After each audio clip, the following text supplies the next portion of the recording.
Welcome to Lento English. Ready to level up your English?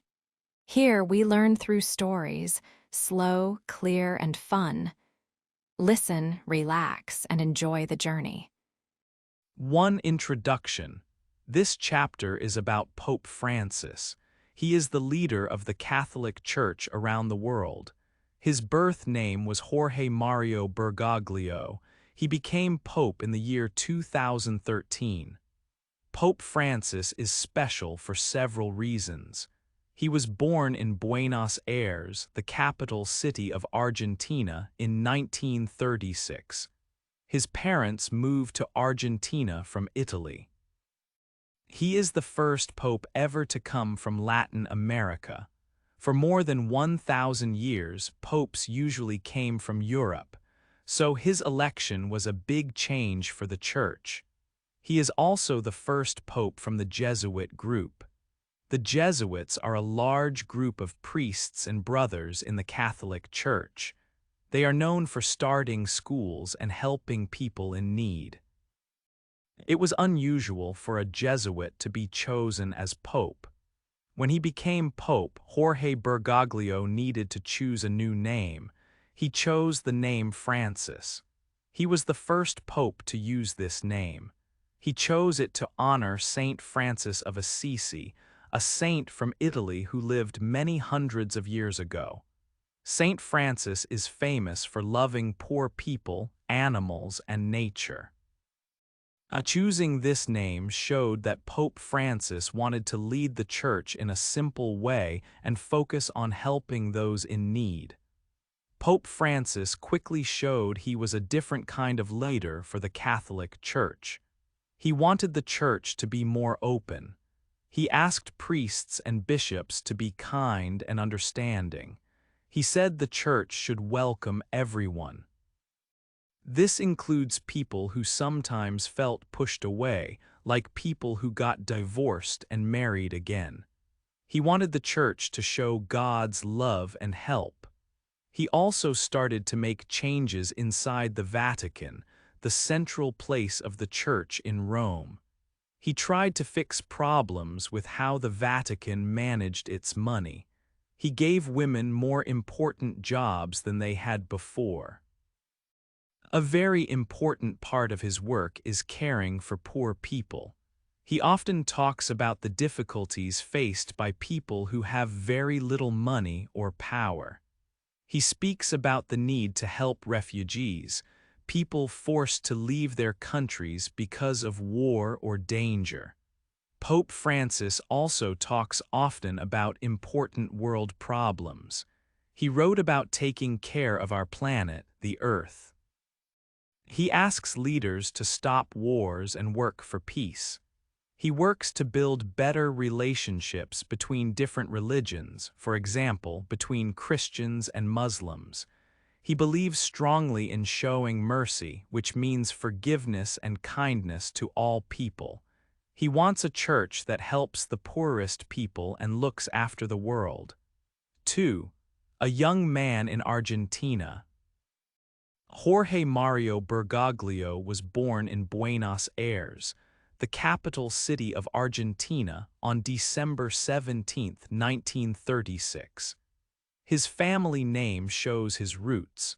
His parents, Mario José Bergoglio and Regina Maria Savori, came to Argentina from Italy.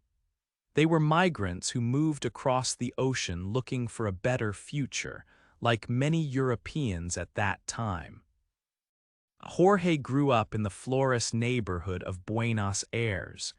He was the oldest of 5 children, so he learned about responsibility early. Family was important to him, and his parents taught him strong values.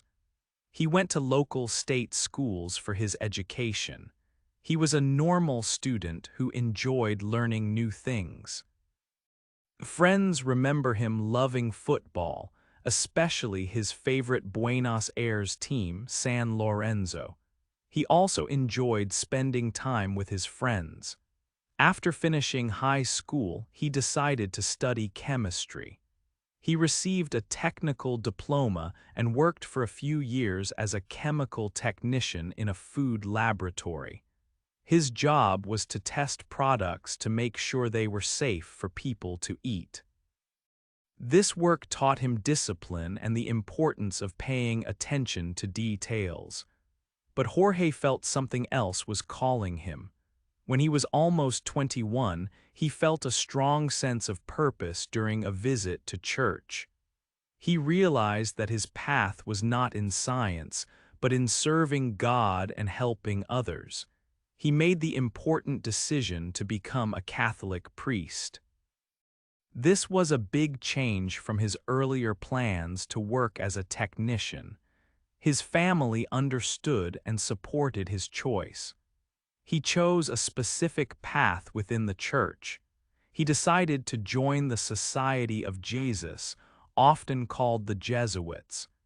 This religious order was started hundreds of years ago by Saint Ignatius of Loyola. Jesuits are known around the world for their dedication to education, helping the poor and working in difficult places. Joining the Jesuits meant many years of study, prayer, and spiritual training. Jorge entered the Jesuit seminary in March 1958, ready to begin this new journey. His time as a young student was interrupted by a serious health problem. When he was 21 years old, he suffered a severe lung infection. It was very dangerous, and doctors had to operate quickly. They removed a part of his right lung to save his life. This illness left him with less breathing capacity for the rest of his life. It was a difficult experience for a young man. However, it did not stop him from following his calling. He recovered slowly and showed great determination to continue his religious studies. These early experiences in Argentina, his family's journey, his education, his work, his spiritual calling, and overcoming illness, shaped the young man who would dedicate his life to serving the church and people in need. 3. Working for the church. After deciding to serve God, Jorge Bergoglio studied for many years. Then he became a priest in 1969. He was part of a special group in the Catholic Church called the Jesuits. Jesuits are known for their long studies, their work in education, and helping others around the world. As a young Jesuit priest, Father Bergoglio worked hard in Argentina. He did different jobs for the church. For some years, he was a teacher in Jesuit schools. He taught subjects like literature and psychology to students. People said he was a good teacher. He also continued his own studies in religion and philosophy. Later, he became an important leader for the Jesuits in Argentina. He was chosen as the provincial superior. This was a big job for a man who was still quite young, only 36 years old. He was responsible for all the Jesuit priests and their work across the country. He led the Jesuits during a very hard time in Argentina's history. The country had serious political problems and violence in the 1970s. It was known as the Dirty War. Leading a religious group during this period was difficult and sometimes dangerous. Father Bergoglio had to make careful choices to protect his priests and their work. After his time leading the Jesuits, he continued working quietly for the church.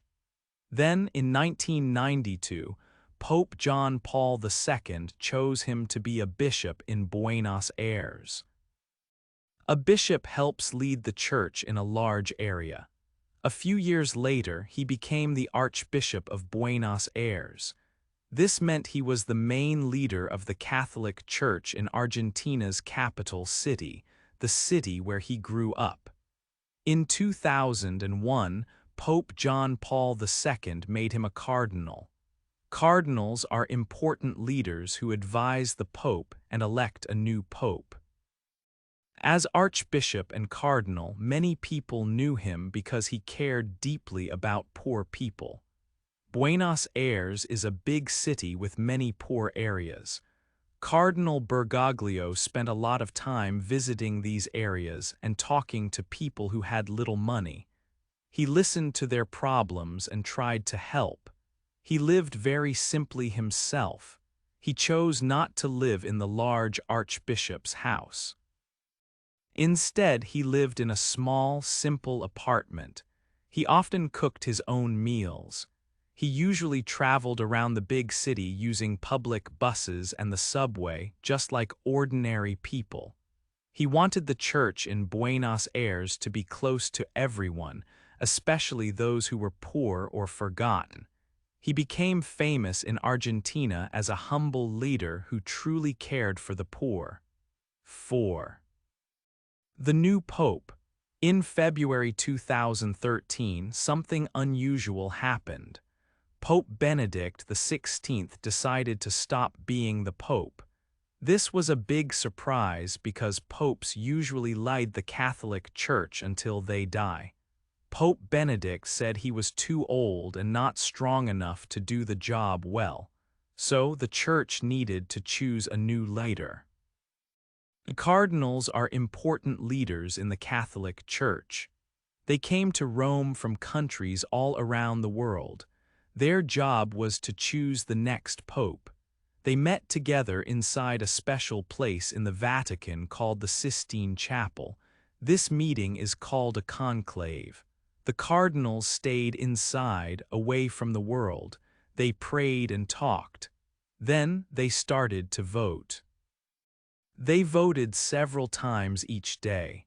People outside waited and watched the chimney.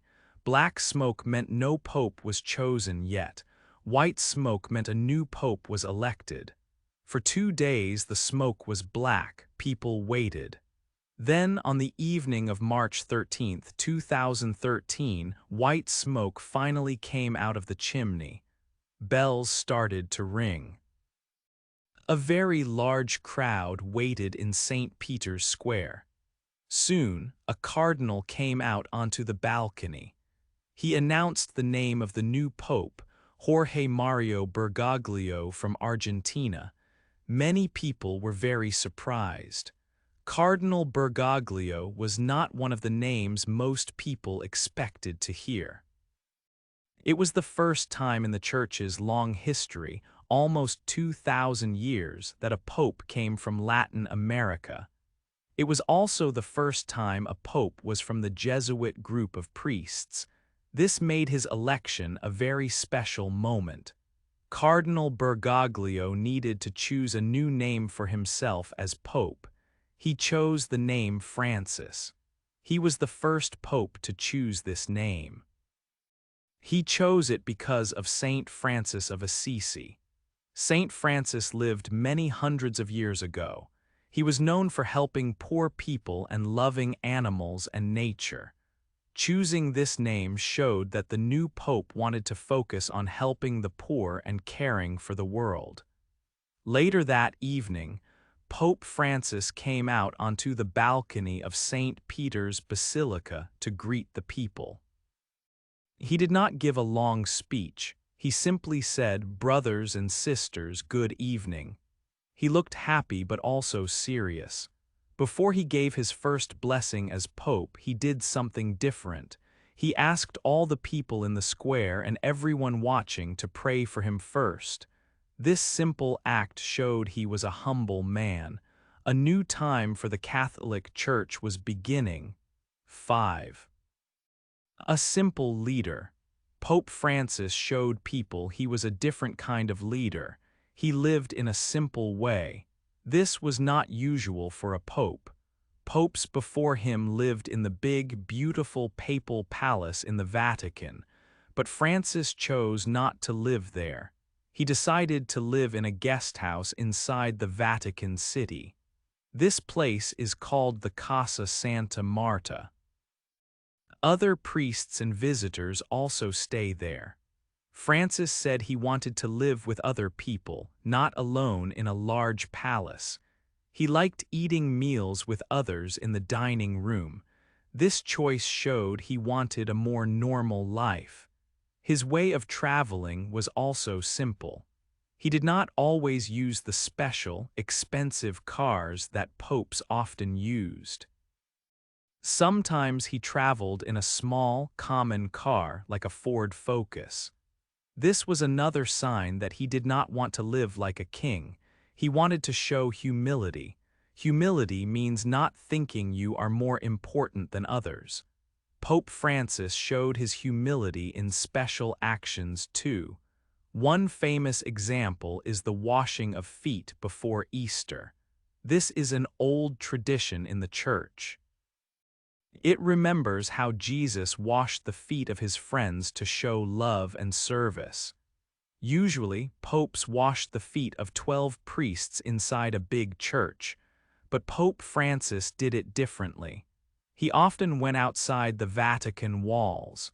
He visited places like prisons or centers for young people. He washed the feet of ordinary people, including women and people from other religions. One year he washed the feet of prisoners.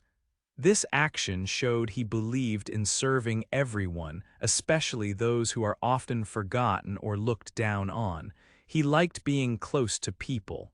When he met crowds, he often stopped to talk to individuals. He hugged children and blessed sick people.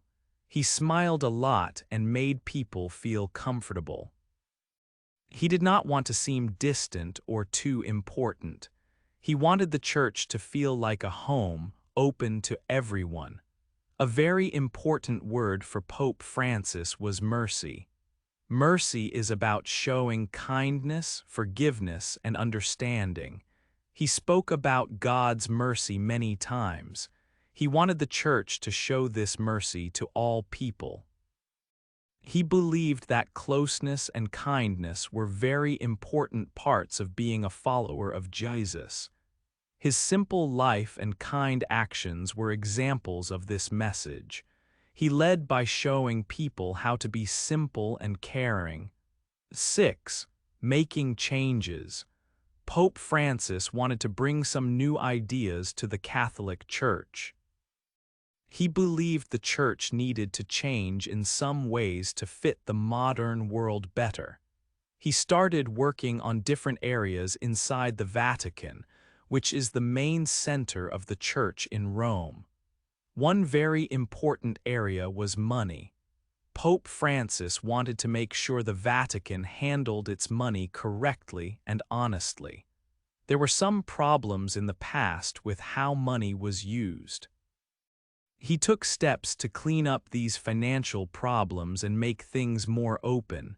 He wanted people everywhere to trust the Church with its finances. Francis also asked the Church to be kinder and more welcoming to all people. He often spoke about showing compassion. He talked about people who were divorced and felt separated from the Church. He also spoke about gay Catholics. He believed the Church should show understanding and welcome everyone. He often said the Church's doors should be open for all, not closed to anyone. Another big change was giving women more important jobs inside the Church administration. For a long time, women did a lot of work in parishes and communities, but they did not often hold positions where decisions were made. Pope Francis started to change this. He gave women jobs with more responsibility in the Vatican. For example, women could now officially read in church services as lectors or help priests at the altar as acolytes. He also allowed women to vote alongside bishops in important church meetings, called synods. This was a very new step. One woman, Sister Natalie Beckwart, was appointed to one of the highest jobs available to women in the Vatican. She said Pope Francis had a vision for the church where men and women worked together with respect and cooperation. Pope Francis also caused much discussion when he allowed priests to offer blessings to couples of the same sex. This decision showed his desire for the church to be more inclusive and reach out to people in different situations. However, not everyone in the church was happy with these changes. Some people, often called conservatives, did not agree with Pope Francis's direction. They preferred the older traditions and sometimes resisted his new ideas. They felt he was changing too much too quickly. At the same time, other people, often called progressives, felt that the Pope's changes did not go far enough. They wanted even bigger reforms, such as allowing priests to marry or letting women become priests. So Pope Francis faced disagreement from different groups within the Church as he tried to lead it forward. He made other important changes too. He strongly stated that the death penalty was wrong in all situations. He also declared that even just having nuclear weapons was immoral, not only using them. While introducing these changes, Pope Francis also kept some traditional church teachings. He confirmed that only men could become priests and maintain the church's position against abortion. 7. Speaking to the world. Pope Francis traveled far from the Vatican. He visited many countries on different continents. He wanted to meet people everywhere and understand their lives. These trips were important because he used them to speak to the world. He shared his thoughts on big problems facing people today. He did not only speak to Catholics, he spoke to everyone. A main part of his message was about caring for people in need. He talked often about the poor and asked everyone to help them. He also spoke strongly about refugees and migrants. These people often leave their homes because of war or great danger. Pope Francis said countries should welcome them and show kindness. He believed helping the poor and welcoming strangers were very important jobs. Pope Francis also cared deeply about our planet. He wrote a special letter about protecting the environment. In it, he explained why we must look after the Earth. He warned about climate change and how it harms nature and poor people the most. He asked leaders and all people to work together to keep the world safe and clean for the future. Building friendships between different religions was another key goal. Pope Francis worked hard to connect with leaders of other faiths, especially Muslims. He made historic visits to Muslim countries, like those in the Arabian Peninsula and Iraq. These meetings helped build understanding and respect between Christians and Muslims. He showed that people with different beliefs can be friends. Peace was a constant message from Pope Francis.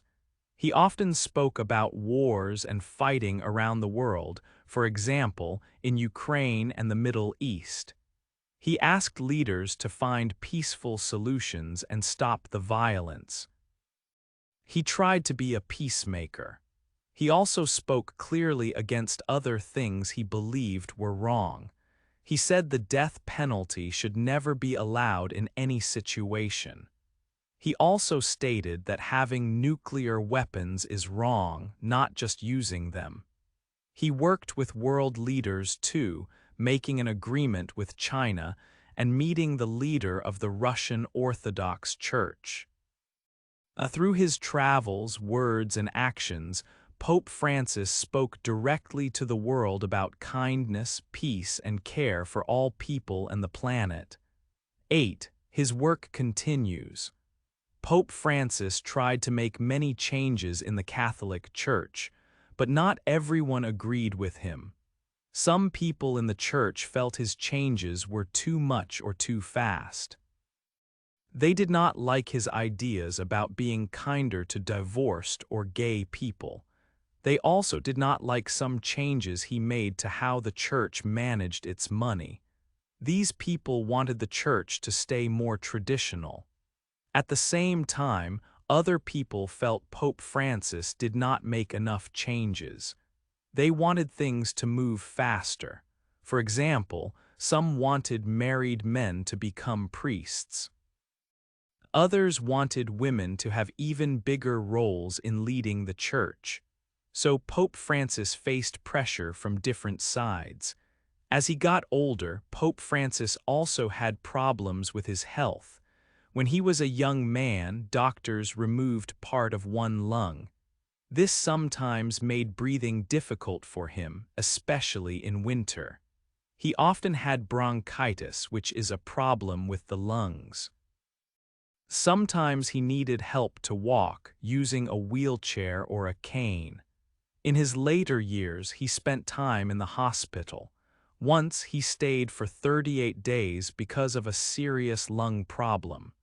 Sometimes he could not read his speeches himself because breathing was hard. An aide had to read for him. Even with these health problems, Pope Francis continued his work as much as he could. He still met with people and led church services when he felt strong enough. He wanted to keep serving the church and sharing his message. He continued to talk about important ideas. He always spoke about mercy, asking people to forgive others and show kindness. He asked people to help the poor and those who had to leave their homes, like refugees. He also cared deeply about protecting the earth and wrote about why this is important for everyone. Pope Francis worked to make the church more open. He gave women more important jobs in the Vatican. He allowed women to vote in important church meetings, which was new. He tried to build friendships with leaders of other religions like Islam and visited many countries to ask for peace. He said the death penalty should never be used. His efforts changed the church in many ways. Even though some disagreed, his focus on the poor, on mercy, and on caring for the world had a big effect. Pope Francis passed away at the age of 88, but his ideas and the work he started continue to shape the Catholic Church.